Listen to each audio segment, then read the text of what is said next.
Hello and welcome to Female Voices Life and Loss. I am honored to welcome Carol today. Carol's story includes many forms of loss, infertility, miscarriage, divorce, the death of her parents, loss of a job, and the death of a close friend. But one loss reshaped her life in a way she could never have prepared. In November 2019, just 4 months before her wedding, Carol was suddenly widowed. This conversation holds a space for what happens when the future disappears and grief arrives before you're ready. The emotional impact, the physical shock, the financial realities, the mistakes made in surviving, and the strength discovered along the way. This is a story about sudden loss, unchosen resilience, and learning how to live after everything you thought your life would be is gone. So, welcome, Carol. Welcome to Female Voices. Thank you. Thank you for having me. I appreciate the opportunity. Yes. So, we met, gosh, a couple years ago at a retreat. Yes, And it was a retreat, if I remember correctly, on grief. it was. And I came because I had just met the facilitator of the event just shortly before that. And she's like, come. And I'm like, okay. That's Shannon. She holds lots of retreats, and it was a beautiful retreat. I feel so honored, really, to have met you, and we just reconnected again. Yeah. And I'm like, okay, come on the podcast. Let's talk a little bit about all of this. So I want to start really by going back to November 2019. And when you think about that moment now, what was the very first thing you felt you lost outside the loss of your partner? Was it a sense of Once, future identity? What was lost, did you once feel? the first fear that broke through the numb Yeah. was, can I keep my house? Am I going to be able Can to I afford keep to my live? house? Mm, We, lived a little bit paycheck to paycheck. At that time, we were paying mm, down debt. We were doing well. Things were going better. mhm, He had just gained his footing at a new job that he had taken about 4 or 5 months previously, and was having a great month. So we could see that mhm, light at the end of the tunnel coming, and it shut off in a blink. And so mm, I had about a mile to drive home and drove myself, which everyone advised against, but it was a mile. So I drove myself. But as soon as I got in the car, my first thought was, I'm going home. How long can I have it? What can I do? mm, So, and kind of, I don't know if it was a way for my mind to avoid the actual pain of what happened, but all I could mhm, focus on that night was budget, budget, budget, crunch numbers. Where's the life insurance policy? mm. What did we have? I don't even know. Um, am I going to be able to survive too? Or is this going to be the end of me along with him? Have Wow. I lost all of my, Yeah. or have I lost in a less dramatic fashion? Am I going to lose my independence because of this? Am I going to Mm, have to have a roommate? Am I going to have to move in with family? What will I have to do? So yeah. fear, that was the first thing that broke through. Yeah. Wow. Wow. Do you remember anything else that kind of broke through? At my dog's grief, we have a glass inlay in our front door, and I didn't notice before that he would look out there. There were obviously little doggy nose prints on the glass inlay, but every day for a solid 2 months, once I was leaving the house, and I went back to work within a week, but every day that I would leave and then come home, he would follow me into the kitchen where I'd set my things down. And as I got busy making dinner or whatever I needed to do, he would return to the door, and he would stand at the door and stare out the window and wait. And that's I was already broken. That shattered me. You don't think about, I mean, dogs have feelings, and you know that. And this is our child. You mentioned Yeah. infertility as well. This is the child that we couldn't have. All of our love was poured into this dog, and he grieved hard. And that just made it harder because he can't talk, right? He can't tell me what's going on. Right. But if I didn't find Mm, him for, like I said, a solid 2 months, if I didn't find him peering out the front door waiting for Michael to come home, I would find him curled up in our bed on his pillow. And mm, I have the saddest pictures in the world that I can show you because he broke my heart. I was going to mm, break my sister's heart and share her with her. What happened? mm. But it was just Yeah. brutal for him. It took a while for him to come back around. And I think that we had a part in each other's healing. Well, and I love that you shared that because I think I know, I mean, you obviously know that pets really do grieve. Oh, And I have no idea if it's similar to humans, but it's obvious that it was several months that he grieved. And it was interesting that you said that you went back to work in a week, and many people do go back at different times for different reasons. But it's very obvious that grief doesn't stop at a week, no. and we just have to many, many times push through that. And that could really take us down another little avenue Yes. of what is expected of people when they've lost someone. But it's very obvious that you talked about even your pet grieving for so long, for months, Well, that was the and it so was hard to leave him yeah, and go to work knowing that he was suffering. So now I worried that yeah, every day that I left was he scared I wasn't coming back. And that's so yeah, and just to yeah, fast forward to today, I've been working from home for hmm, 6 years since the pandemic hit. I worked from home with that job, had a different job that had always been yeah, remote, but I'd been working hmm, from home for that long. And now that I'm job searching, I'm scared to take an office job. He's had me here now. The pandemic yeah, started 4 months after Michael passed, so he's had me here hmm, for all of that. wow, So I can't say that in an interview. Yeah, yeah, back to that. I had a choice, about when I could go back to work. The timing of his passing, he passed on November 12th. That was about, 2 weeks and 2 days before Thanksgiving, and no one that I worked hmm, with expected me to come back before Thanksgiving. hmm, So it was a Tuesday. His service was a Saturday. I couldn't wait. I didn't wanna wait. I needed closure to get through that. And we were hmm, able to do it. His family agreed, and we got through that. Monday, I had some tasks to do. Tuesday, I called my supervisor and said, "I wanna come back." And she said, "No." hmm, And I said, "Yes, I'm going crazy here. I need all I'm gonna do is lay around and be sad. I need a distraction. If it doesn't work, then I'll start with half days. Let me yeah, try. yeah, Give me a task that takes me away from people because my position at the time, I touched every department in the organization, hmm, and so I had friends everywhere, and I said, "Coming back is gonna be like a second wake. I'm gonna have to go through it again. So give me some menial hmm, task to do the first day back, and I'll get through those first few days, and then I have a few days, and then we're off for Thanksgiving, and it'll be okay. Let's do it that way." And so she agreed, and that's exactly how I was able to approach it. Very welcoming, very caring, empathetic, sympathetic hmm. coworkers. That's nice. Yes.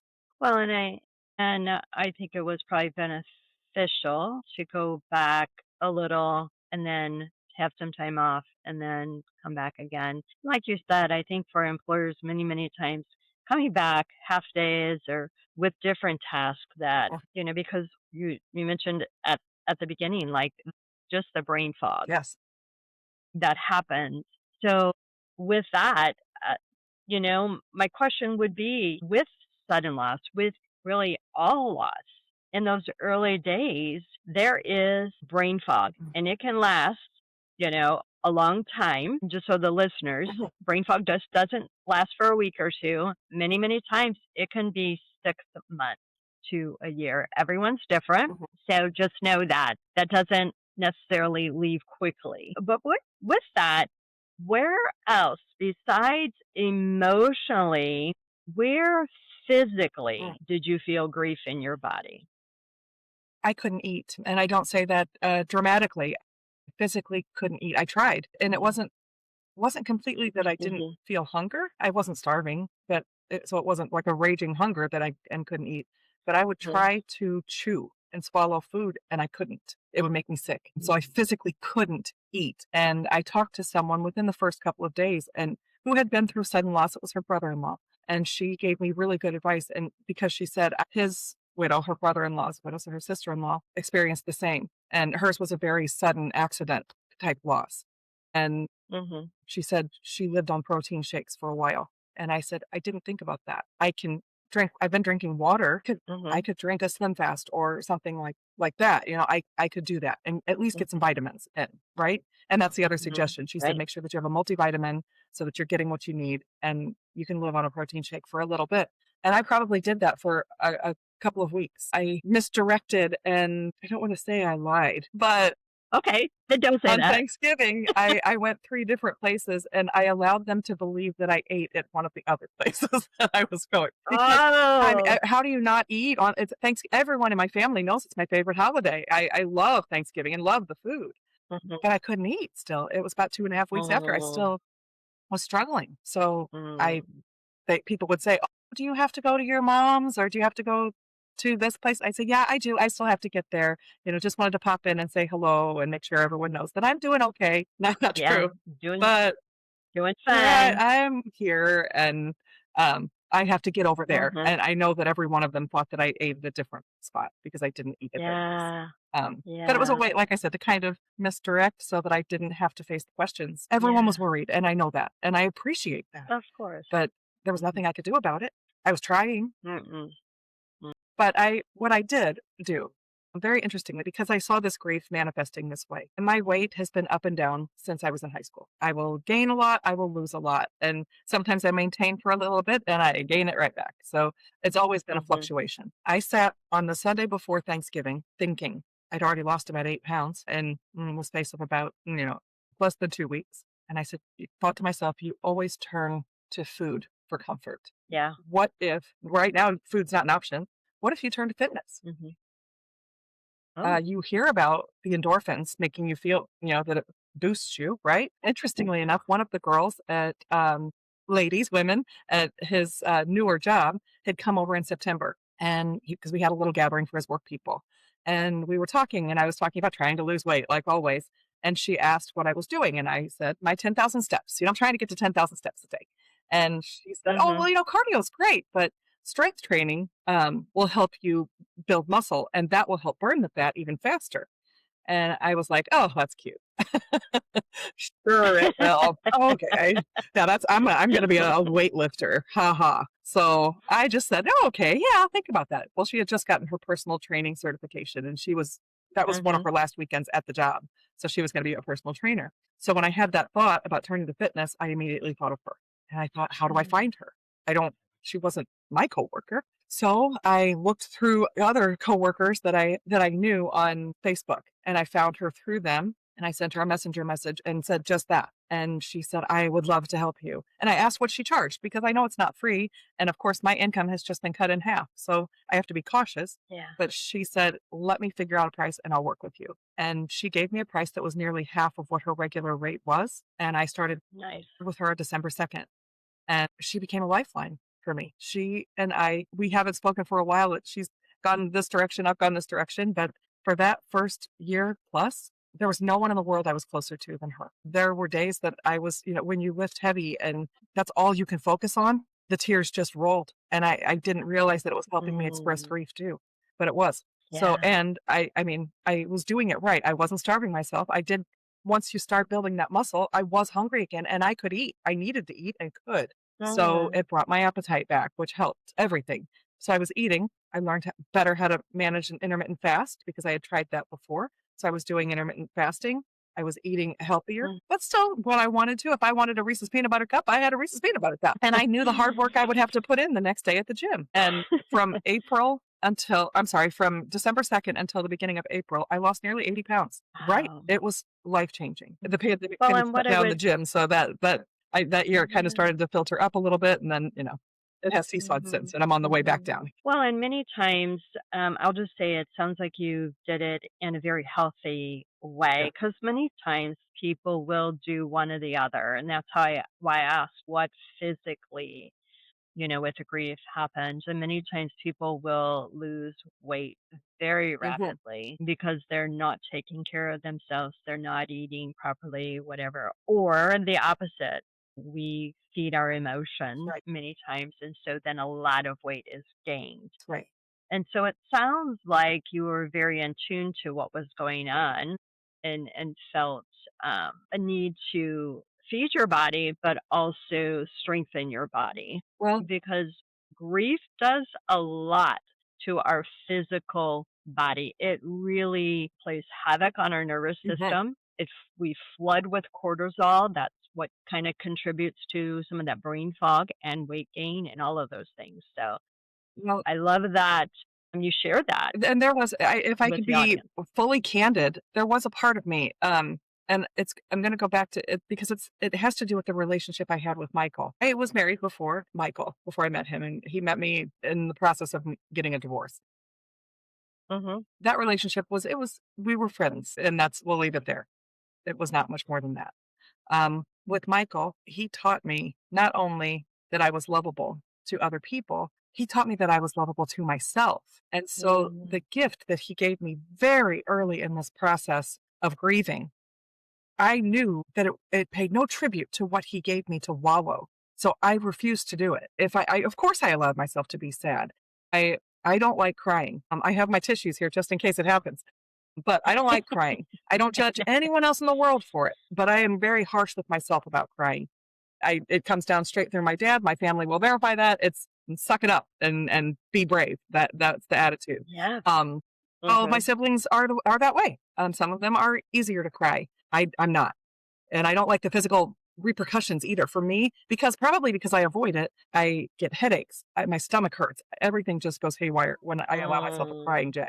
So that's another reason for me to avoid that.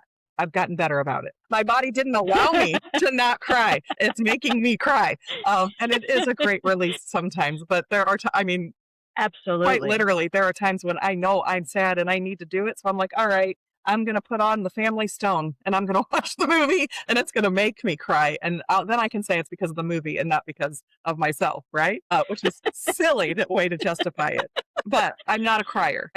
Wallowing Okay. wouldn't have been in my makeup anyway, but I could see that it would have been an easy pathway to follow. And people would have supported that because of the Yeah. situation.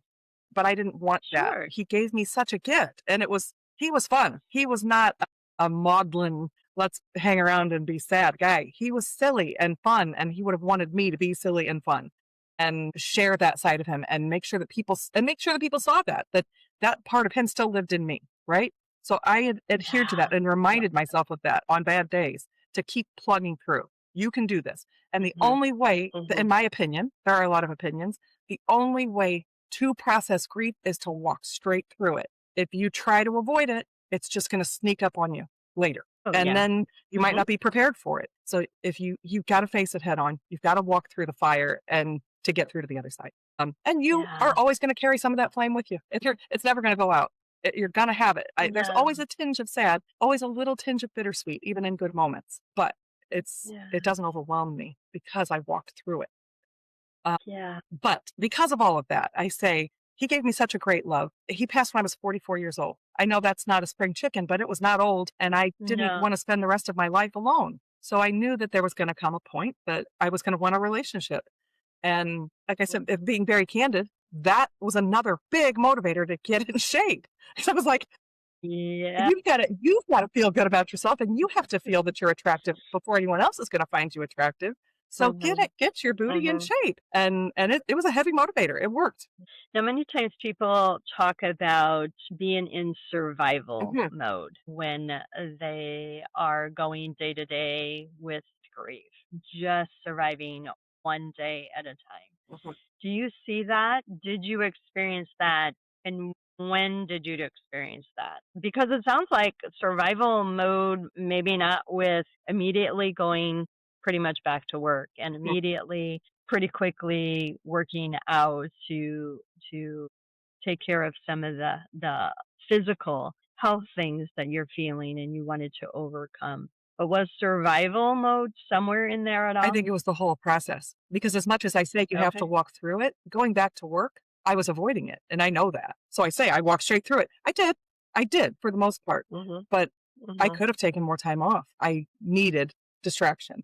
So when I say walk straight through the fire, I also think it's very important to make sure that you have those distractions. Whether that's if you don't have to go back to work, go out with a friend, go out to lunch, get out of the Yeah. house, get out of bed. Having Mhm. my dog, who was also grieving, and so we shared that empathy. Having a dog is like having an infant, right?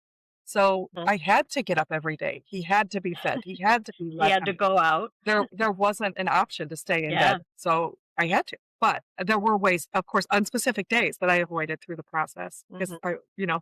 buckle it up right now. It's not the time. You can fall apart when you get home. Yeah. So I put a and part of, I'll admit to that being a bigger mistake because there have been times, honestly, more in the past couple of years that I've fallen apart in front of family, in front of friends, whomever, and I can't control it, and I'm not used to that. I can always control it, and Mm. the tears sneak up on me, and it's because, and then I'm ashamed, and I shouldn't be because I think part of the problem is that I put on that brave face for so long, And people tell you, right? You're so strong. I didn't want to be.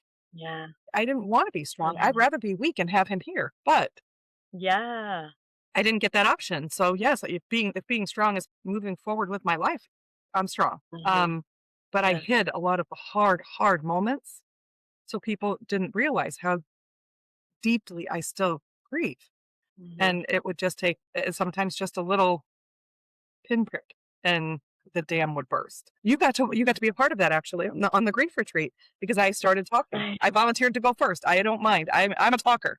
So I volunteered to share my story first and started talking and fell apart and then couldn't talk through the tears and apologized. And everyone said, "Oh gosh, please don't," Mhm. and Right. I felt like I was a mess. But a lot of that came out because I felt safe.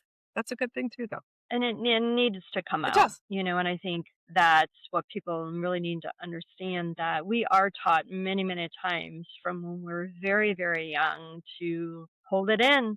Don't show emotion. Or if you're going to show emotion, if you have to show emotion, go to your room until you can get yourself together, because we don't do that in public. We do that in private. Whereas people now, when they're grieving, they very much isolate. They stay to themselves because we're taught that from very young Yes. to isolate and to hold emotions in. And when we do that, they will come out, Mm, whether you want them to or not. They're going to come out they do. most of the time when you least expect it. A better way to do that is to allow it to come out when it wants to, Yes. instead of pushing it down and holding it in. And sometimes you're in a space where it's like, not that here in the middle of the grocery store or whatever, and when I work with people, we work through that. Like, okay, right, let's figure out what to do Yes. right at that Yes. moment to get you to a space where then you can let that out Yes. and not keep it held down. It still needs to come out. Yes. And so just, I cried in a grocery store parking lot. I mean, and that happened so the very first week or the day after he passed, I asked my mom to come over and stay with my dogs while I handled funeral home things and then once I got home, I remember telling her, I need to go to Walmart because I need black stockings. And she said, "You don't need black stockings." And I said, "I need black stockings." And she said, "Let's go to Walmart."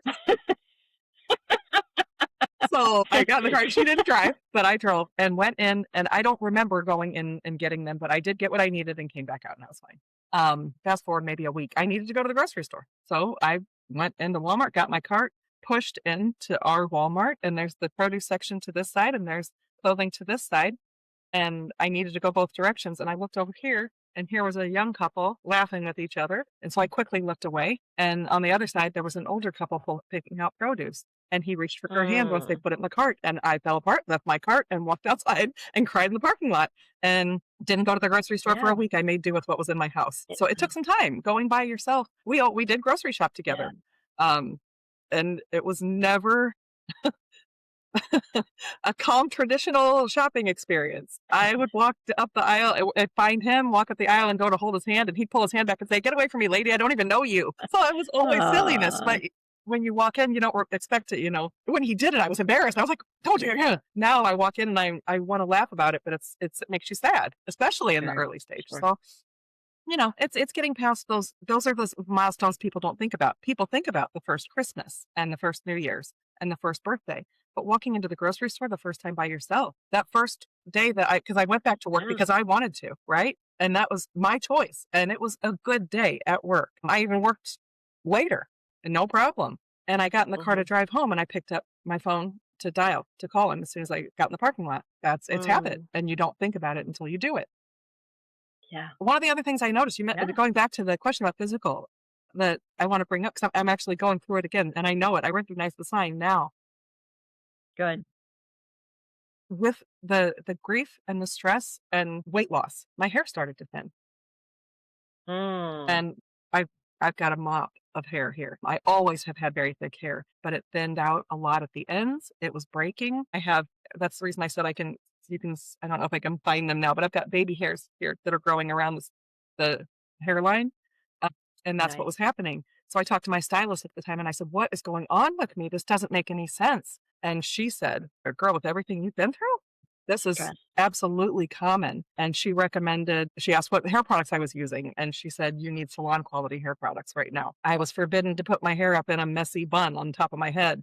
No elastic bands. I had to find, there are coil type bands that you can, use, Mm, but only in low ponies.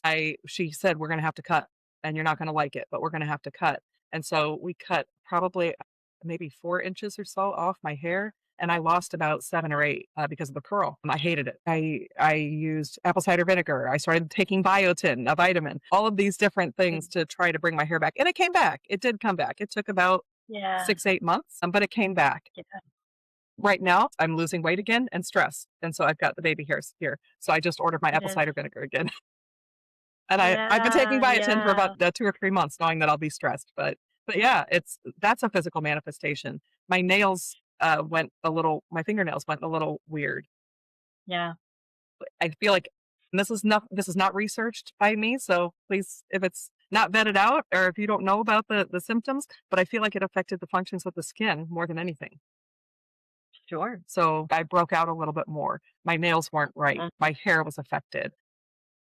Mm-hmm. So yeah, there are It's real physical definitely manifestations of grief. absolutely. I'm glad that we really kind of talked about that a lot because all of those things are very valid and very much happen, and it's things that people don't always talk about, and that's why I really wanted to kind of hone in on that, like because I know those are things that happen that people don't talk about. Yes, And they begin to worry about, but they don't ask. And absolutely. so, yeah, hair loss, because the stress level is so high and that cortisol is so high, it affects every part of your Mhm. body.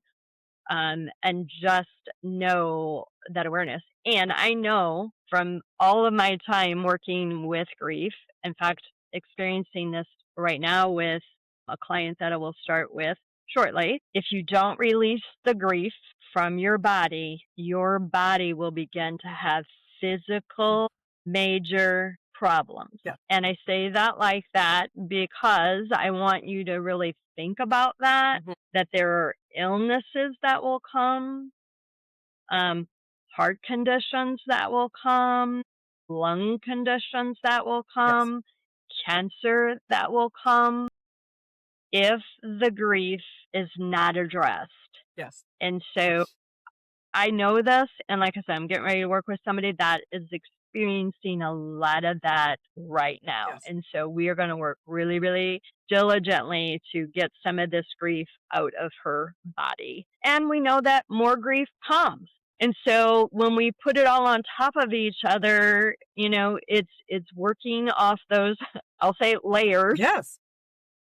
and that's what needs to Yes. happen. And so it's important to do that Yes. And for that's sure. I think grief is viewed, first of all, as more of a taboo subject, right? People don't want to talk about it because then it makes it real for their life too. Well, it brings Right. emotion. Right. Well, right. Brings emotions, but then they think, especially in this specific situation, because I have, yeah, Yeah. as you mentioned, I've been through a lot of areas of loss. I lost my dad when I was 23.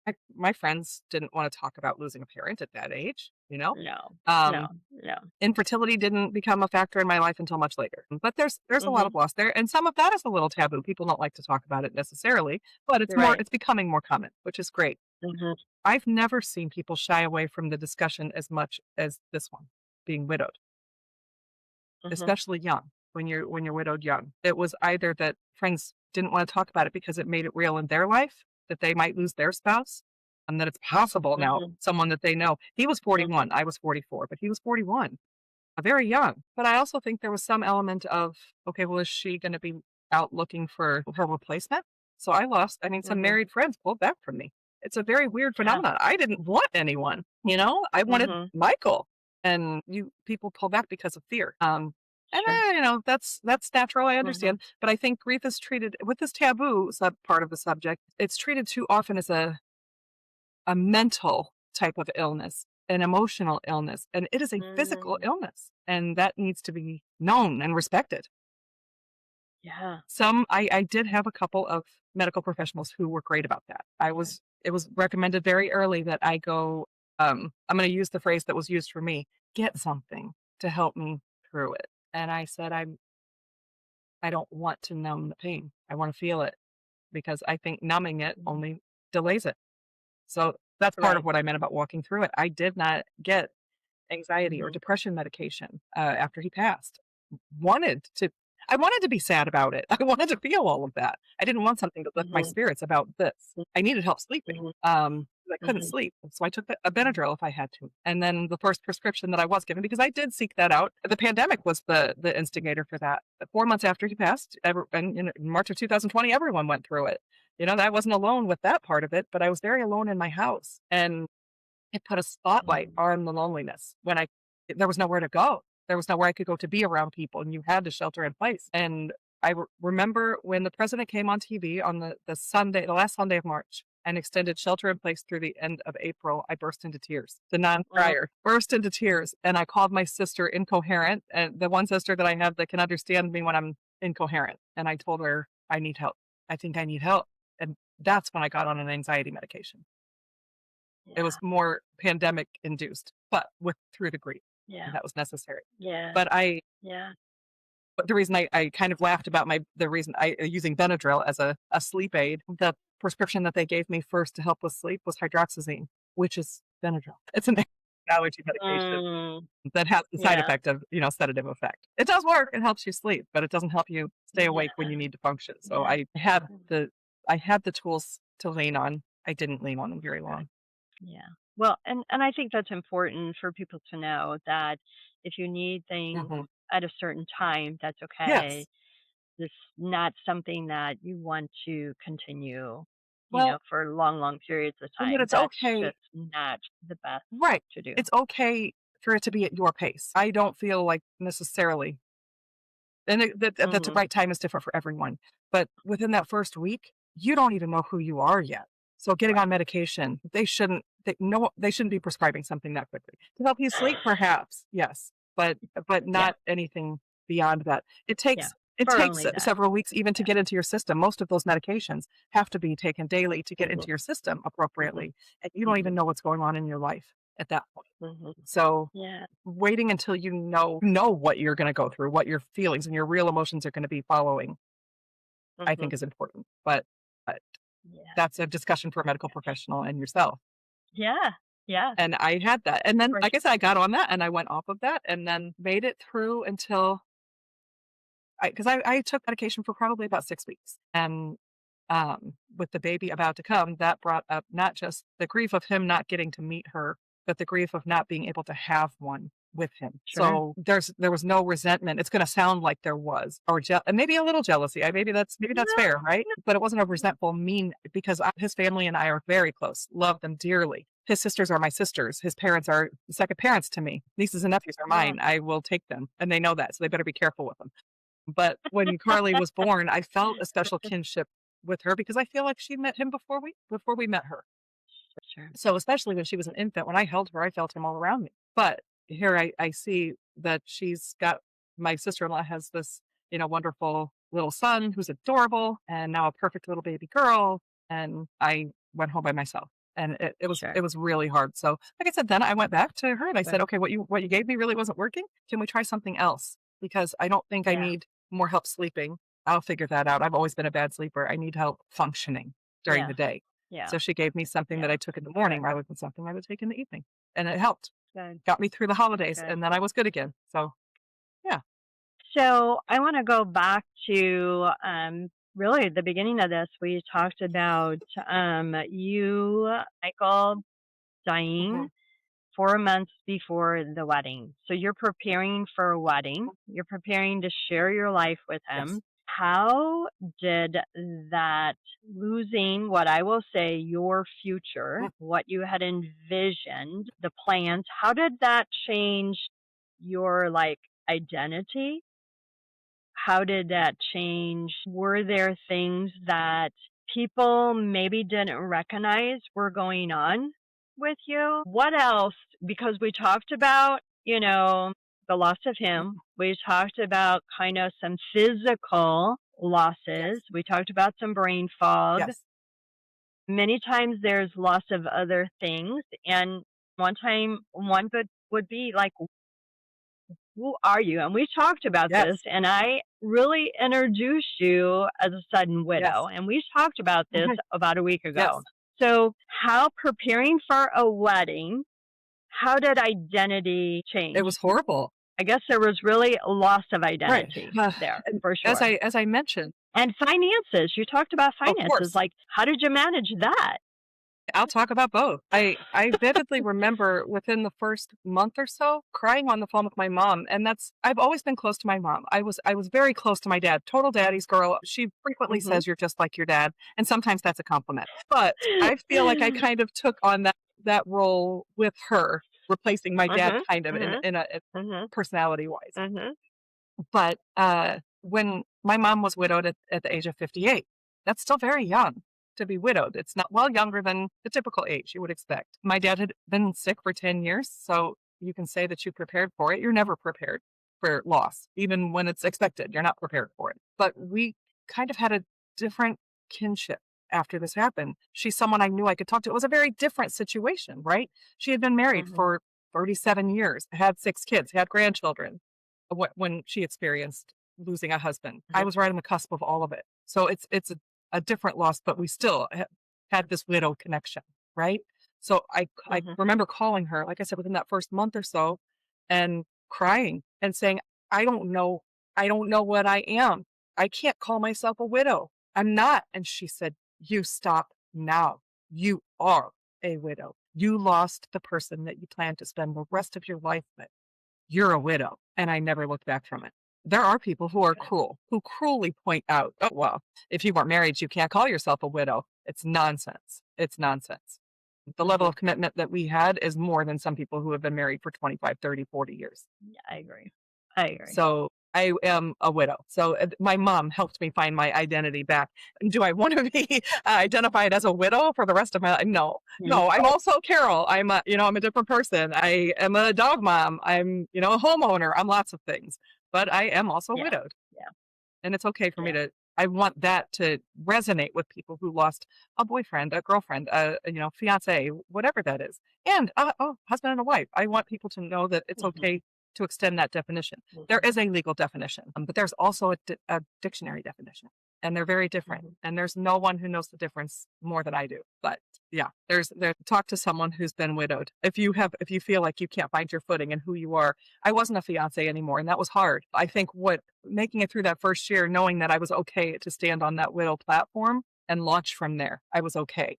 I didn't Good. start to feel more out of sorts about that, honestly. This is something we can touch on a different time if you'd like as well. People talk often about how the first year is so hard, but the second year is harder. Mm, The second year is harder, and it's because the numb has mhm. started to wear off. It's because all Exactly. of the people in your life have gone back to their lives, and they expect, oh, it's been a year.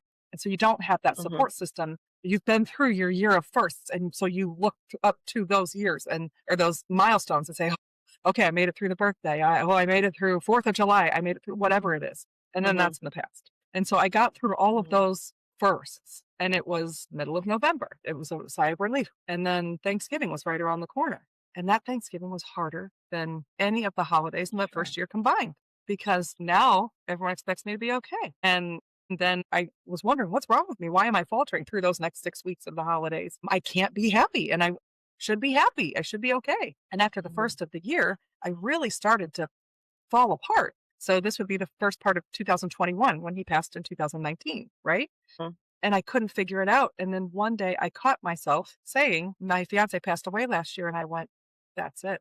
He didn't. It's been an entire calendar year that I survived without Mhm, him. I can't say it happened last year anymore. mhm. That's why I was struggling. So and then you have to reframe, how am I going to face the seconds? Am I going to get through this year of seconds so that I can get to Yeah, the year of thirds and be stronger and stronger and stronger? So that second year warning, yeah, take heed.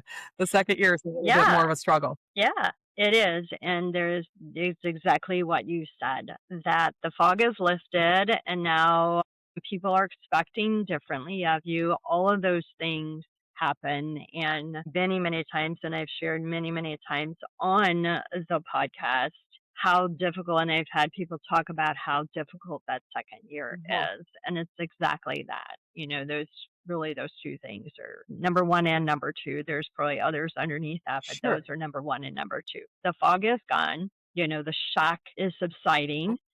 It's reality Yeah, you're now, living it now. and people's other expectations of where you should be Right.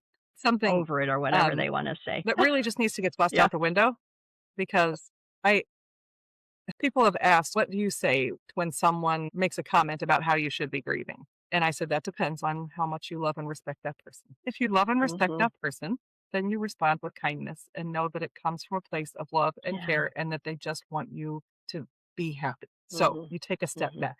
If it comes from someone who has no business in your business, you respond however the heck you want to respond.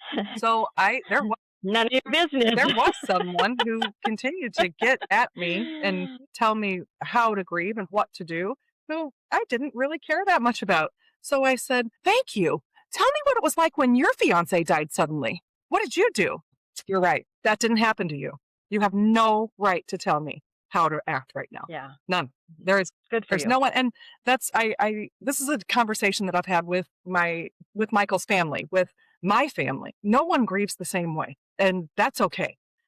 You don't grieve the loss of the same type of relationship the same way. You don't grieve the same person the same way. So his sisters, his parents, myself, we all lost Michael. All of us had different relationships with him. It affected all of us in a different way. If I go back to my siblings and we all lost our dad, the same person and the same relationship. We all grieved him very differently. And it's okay. So you can't expect. My least favorite phrase that anyone, even grieving people, say this to each other is, I know exactly how you feel. You don't. You can't. And that's not said to be mean. I can't know how they feel.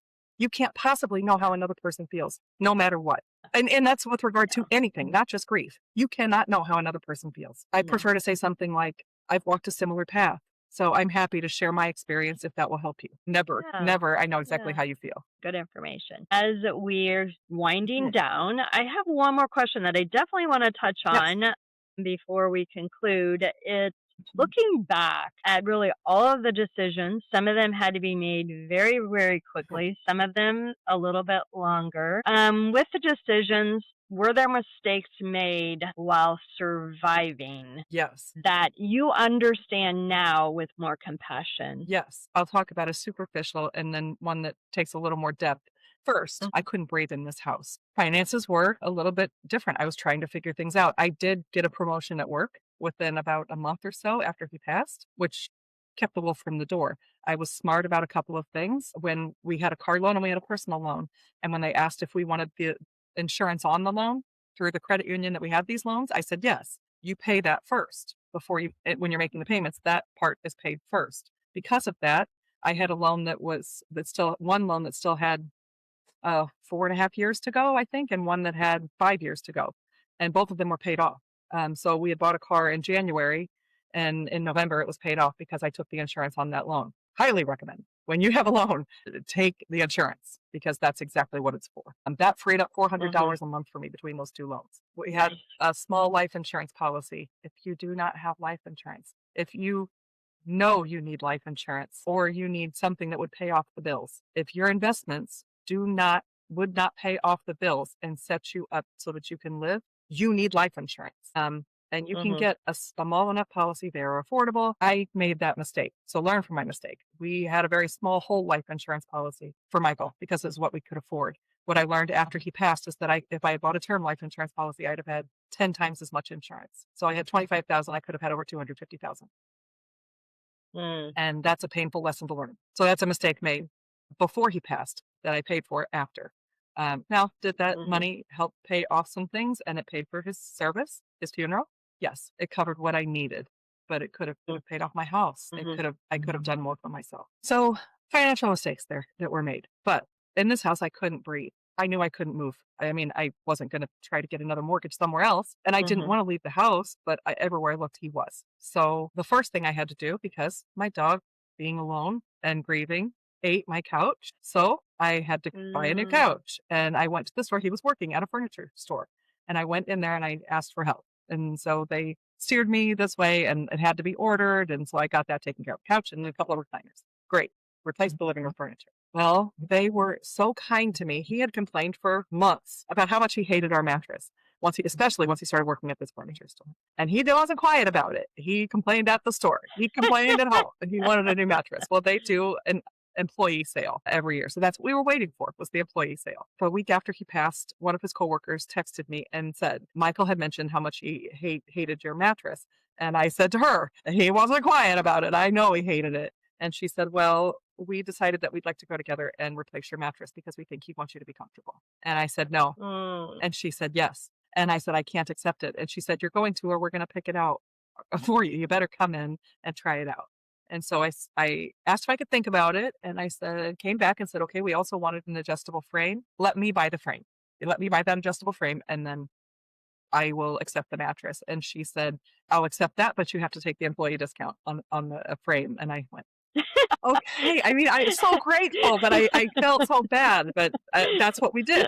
And then she said, when I went in to pick it out, they were like, hey, we had this idea. We know you love football. Why don't we all come over one Sunday? Because they close early on Sundays. We could come over and we could watch one of like the Sunday night football game with you. And we could set your bed up and you'd have the bed ready to go. And then we could just have a little get together. And I said, I love that. That makes me feel so good that you'd want to be social. So that's what they did. They came over one Sunday evening. Nice. And the person that he shared a cube with, I was helping with the other gentleman, the delivery guys, helping to set the bed up. And I was standing at the end of it, just looking around. And he looked at me and he said, you want a whole new bedroom set, don't you? And I said, I really do. And he said, come see me. So I did. So I replaced the bedroom set. And now I have the living room furniture that's coming in after I have the bedroom set taken care of. And then I went and was like, well, I'll just replace the coffee tables too. That makes sense. Well, then I'm sitting in my new furniture in my living room and I look into the kitchen at the kitchen table and I see him sitting at the chair. And again, that pressure on my lungs, I couldn't breathe. And it's not that I didn't want to feel him. It's just that I couldn't do anything in this house without feeling him. And the sadness was just a weight I couldn't bear anymore. I had painted rooms saying, okay, I'll paint and I'll make everything different. I'll make it different, even though it's not different. So the kitchen was the last thing I had to do. And I went in and I said, all right, what do you got for me for a kitchen set? And I was able to sell some of the old furniture and, get some of that money back. But I spent quite a bit to make myself at home here. But I started feeling like I needed a separation of that. He was always and will always be one of the most important people that's ever been in my life. But this house was now mine and it had to be mine. I didn't want to drown in hours anymore. So that's made some financial mistakes before and maybe spent a little bit more than I should have on some furniture when I was trying to figure out my own finances. But I wouldn't be here if I hadn't done that because I couldn't breathe. So it was the right thing to do. And I found out in May that when we were chit-chatting about different things, one of the other girls who was my trainer that used to work there but didn't anymore, she said, you know that they sold you everything at the employee price. And I said, they did what? And she said, yeah, of course they did. So I pinned the person I worked with the most. I pinned him down and I said, did you really do that? And he said, what was I supposed to do? Of course I was going to do that. And I said, I kept coming back because I thought you were earning commission because you've been so kind. I wanted you to earn commission. And he said, there's no way I was going to earn commission on you. No way. So the kindness that people extended went even beyond what I knew. Yeah. So they helped me with that too. So it could have been much worse, but they helped. Yeah. Speaking of other mistakes, awesome. and this is just the shift. There's a phenomenon referred to as widow's fire. I don't know if it's come up with people as you've talked to them. I had no idea what it was. I was experiencing it and had no idea what it was. I didn't discover the term and that it was a real thing until I found a social media support group in January of 2021. That's when I mentioned that I'd started to crack up after that first year was done. And that's when the thought entered my head. Maybe there's a group out there that you can interact with on Facebook. And that's when I started to find groups like that. That's when I discovered the phenomenon. It is a relentless need for physical touch. And it's explained in that, you have that. You're in this relationship, this long-term relationship. You have it whenever you want it. And it doesn't have to be sexual. It can just be a hug. It can be hand-holding. But you don't have that anymore. I remember going to my mom's in February and saying, after he passed, and saying, I just don't have anyone to hug every day. And I don't know what to do. And she hugged me and she said, it's not the same. And I know it's not, but here's a hug. And it's not. There's just something different about being held by the person that loves you. Well, you're going that's not hyperbole. you're losing your mind a bit and losing who you are. Then you have this burning need that it makes you feel guilty and horrible, and that people will judge you because they're going to think if you act on it that you didn't love your person, and it has nothing to do with it. It's a purely physical Mm, reaction to mhm, losing all kinds of physical intimacy and physical touch just suddenly. Some people go through it when they are dealing with someone who has a long-term illness because that intimacy is not mhm. available during that time. Mine was a Sure. very sudden loss. He had a massive heart attack and we lost him. And so mine was very sudden and he was very affectionate with me. And I'm a very affectionate person. And it didn't take very long. And I started having these weird feelings like, oh, I have to put myself out there. And so in that first year, I made a lot of mistakes. And am I proud of it? No. Am I ashamed of it? No. It is part of the grieving process. It's natural. Do I wish I would have handled things differently? Yes, but I wish I would have known about it. I wish I would have known it was a normal thing. And that was the hardest thing for me to adjust to was the feelings of shame and guilt. And I had to keep everything such a secret and who I was and what I was acting like because if anyone knew what was happening, they would judge me and would hate me and would think I did it all my fault. Mm, And that's probably true. Some people would have thought. mm, But then I found a group who told me, "You're normal. You're okay. mm. It happens. And if you acted on it, it's a physical act. It's okay." It was eye-opening to find that support. I wish I would. There are people who find these groups within weeks, within hours even of losing their person. I never entered my Yeah. mind to find a support group on Facebook. So that's something I would love for people to know that those support groups are out there and they are not Yeah. non-judgmental people walking a similar path. Yeah. Yeah. Well, and I love that you now give yourself Yes, compassion for that and know that you're not alone in how you felt not at all. and even, how you acted Yes, and on that. some people have different methods for how they Yeah. relieve that. Yeah. And like I Yes. said, it's not something with the Mhm. knowledge, if I'd had that sooner, I think I would have managed it better. But that's how you learn. You live and you learn. Yeah. Without knowing about it, I did ground myself. And that at the same time that all this was going on, the pandemic had happened, things had shut down and was starting to open up a little bit. I had lost a lot of weight. I was feeling confident, sort of, Mhm. but I was also Mhm. drinking a lot. And that's not healthy either. It's a normal response Right. to loss, but I was going out a lot and drinking a lot. And that did not help any of the other pieces of that. Wow. So it compounded. And I think it was about August Mhm. of 2020, and I grounded myself like I was a teenager Good. and said, "This is not you. Shape it up. You are not permitted to go out, nor can you drink for a month. You're done." Uh, And I sat with myself and I paused all of the attempts to date or anything and said, "You just need to figure out who you are." And I did a little yeah. bit and it helped, but Mhm. really Mhm. it was 2024 before 24 24. Yes, I gave myself the gift of that year because I did have Yeah. a longer term relationship in there, that Yeah. ended in the end of 2023, and then, like I said, I gave myself the gift of 2024 to say, "Okay, all the things that you thought you healed from, you haven't, face it. Yeah. You go to Yeah. therapy. Yeah. You fix yourself mentally and emotionally, and then once you get a handle on that, then get back to the physical side." Yeah.